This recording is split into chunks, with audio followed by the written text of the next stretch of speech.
was tough. And he told me all of his life, he farmed for a living. And one day he was out plowing a field and the plow broke, and he had it working on it, and the tool slipped and went under his kneecap. And he's like, man, I need to finish plowing this field. He went and got a needle thread from my mom and sewed it back up and went back to work. That's how tough that generation is. No! So then, about a week later, tetanus got him. And so all my life he would say, I'm not afraid of dying because I died once. And when what happened was he was working in the field, he laid down in the barn just to try to compose himself. And he said, I know I died. I just absolutely know. It hovered over his body like everything you read about. Wow. Saw a white light and looked down on himself laying there. And a little barn swallow came down and floated in his face and he was back in his body. He said, then I went back to hurting. So he hobbled home and got to the hospital and got treated. And that was before I was conceived, so I always told him he had important work to do. So I figured the whole family knew this story. My uncle had a heart attack after my dad had passed. My uncle had a heart attack and I went to see him in the hospital. He said, I almost left here, but they saved me. And I said, I'm sure you know my dad's story about that. He said, no. So I told him that story.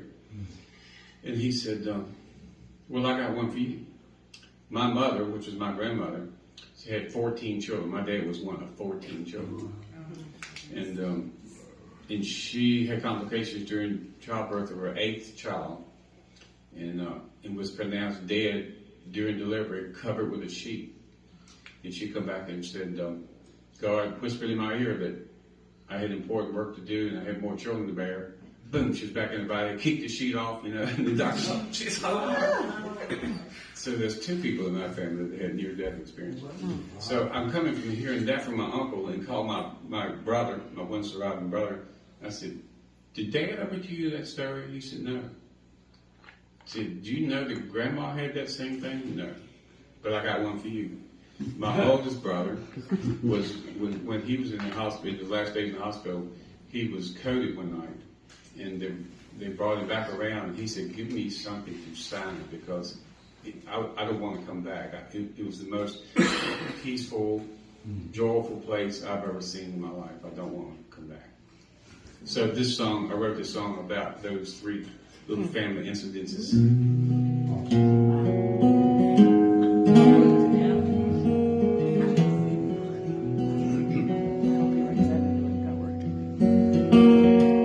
Randy was a homie while Grandpa worked the fields. They had a big family, free labor it would yield.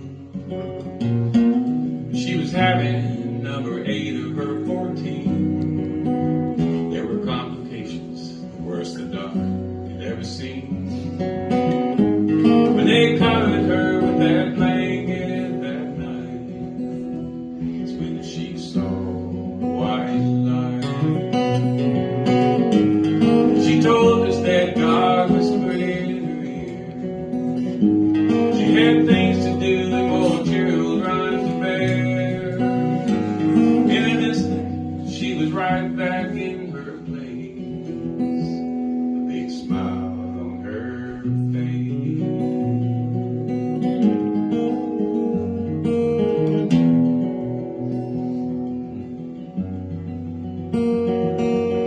Pop too was a farmer while working fields one day.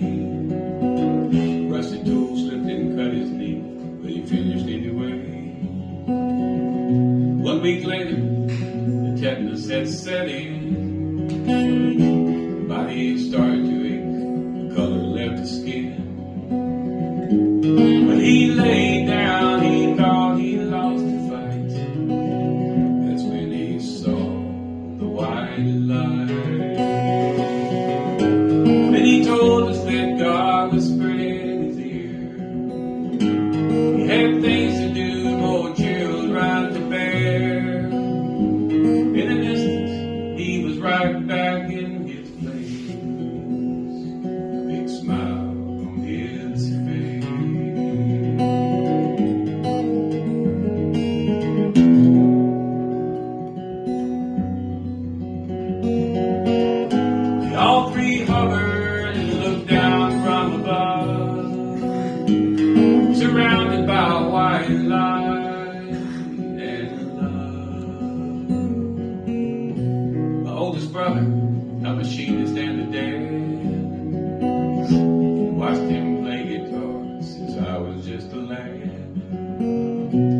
footballer, packer to a day.